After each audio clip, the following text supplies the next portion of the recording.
तो मेरे प्यारे बच्चों, मैं अब आपको बात सीधी थी पर इसका ही अब अंतिम पद आपको इसको समझाने जा रही हूँ।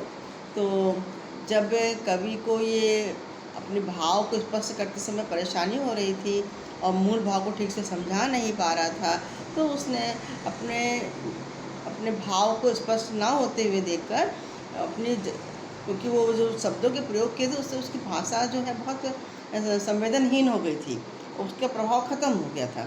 बात की चूड़ी मर जाना उसका शाब्दिक अर्थ होता है प्रभावहीन हो जाना।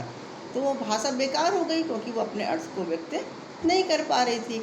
हार कर उसने उसे कील की तरह छोड़ दिया। जैसे दीवार में हम कील लगाते हैं और उसकी पेच में यदि कुछ जो उसका नुकीलापन होता है वो टेढ़ा हो जाता है, तो वो फिर कील तो दीवार में लगे भी तो परंतु वो ठीक से जम नहीं पाती, उसका कसाव ख़त्म हो जाता है। फिर उसमें हम किसी चीज़ को टांग नहीं सकते, भार लेने लायक नहीं रहती। उसी प्रकार जब भाषा में कोई शब्दों के प्रयोग ऐसे हो गए हैं कि कभी उसको स्पष्ट जो समझाना चाह रहा है वो नहीं समझा पा रहा है, तो भाषा कैसी हो गई है? प्रभावहीन हो गई है। पर चूँकि वो भद्दी ना दिखे, इसलिए जैसे कील दीवार में लगा लेते हैं, मान लो कील टंगी है तो जो गड्ढा है वो नहीं दिखता। उसी प्रकार से भाषा जब लगा कवि को कि वो जो कहना चाह रहा था वो नहीं कह पा रहा, शब्दों के प्रयोग गलत हो गए हैं या शब्द ठीक से फिट नहीं हो पा रहे हैं, वहाँ पर सटीक शब्दों का प्रयोग नहीं हुआ है, तो क्योंकि उसके अंदर कसाव नहीं है, ना ताकत है। क्या की ताकत नहीं है? क्या ताकत किसके लिए कहा गया है? ताकत कहा गया है अभिव्यक्ति के लिए। जिसको वो कहना चाहता था, जिस बात को समझाना चाहता था, वो समझाने की ताकत नहीं रह गई उसके वाक्यों में, ये कहा गया, क्योंकि उसने शब्दों के प्रयोग ठीक से नहीं किए। तब कवि परेशान हो गया। जैसे हम अपनी किसी बात को ठीक से कह नहीं पाते तो हम भी परेशान हो जाते हैं। परेशान हो गया और पसीना पोंछने लगा। तो ऐसे स्थिति में बात ने एक शरारती बच्चे की तरह उसको समझाया। बच्चे का ही प्रयोग क्यों किया गया है शब्द में? बच्चे का इसलिए कहा गया है, वो बच्चा बिल्कुल सीधे साधे ढंग से अपनी बात को कह देता है और समझ में आती है। तो बच्चे के माध्यम से समझाया गया है कवि को कि क्या तुमने भाषा को सहूलियत से बरतना नहीं सीखा?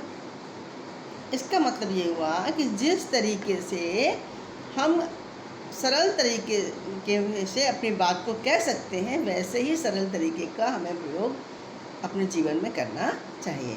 जैसे बच्चा सीधे साधे शब्दों के माध्यम से अपनी अभिव्यक्ति कर देता है, अपनी बात कह देता है, उसी प्रकार हमें भी अपने पांडित्य को न दिखाते हुए अपनी अभिव्यक्ति में सटीक शब्दों का, साधारण शब्दों का प्रयोग करते हुए प्रभावशाली ढंग से अपनी बात को कहने का प्रयास करना चाहिए।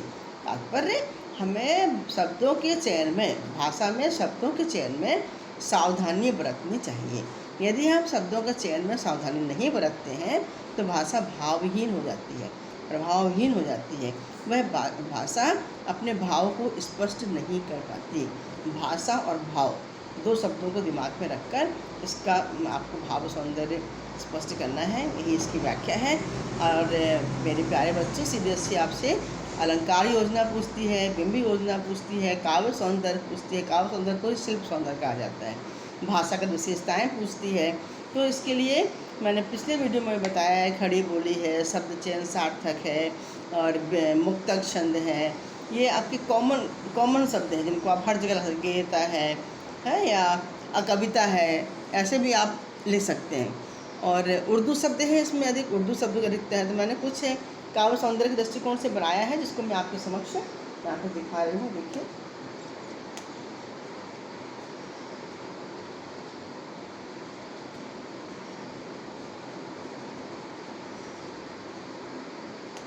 आप इसको लिख सकते हैं और देखने से बार बार आपको याद भी हो जाएगा।